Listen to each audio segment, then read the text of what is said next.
ఉన్న పొలం మొత్తం అమ్మేశావు. కొడుకు చదువు చదువు అని. కొడుకుని మించి ఏముంది సార్?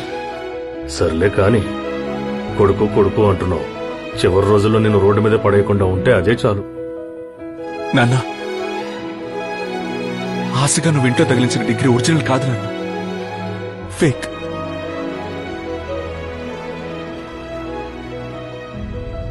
నానా,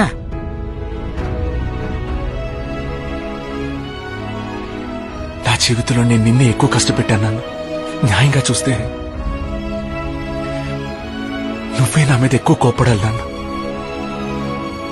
నన్ను కొట్టు తిట్టు ఏమైనా చేయనా, కానీ దయచేసి లోపలే పెట్టుకుని కుమిలిపోకు నాన్న.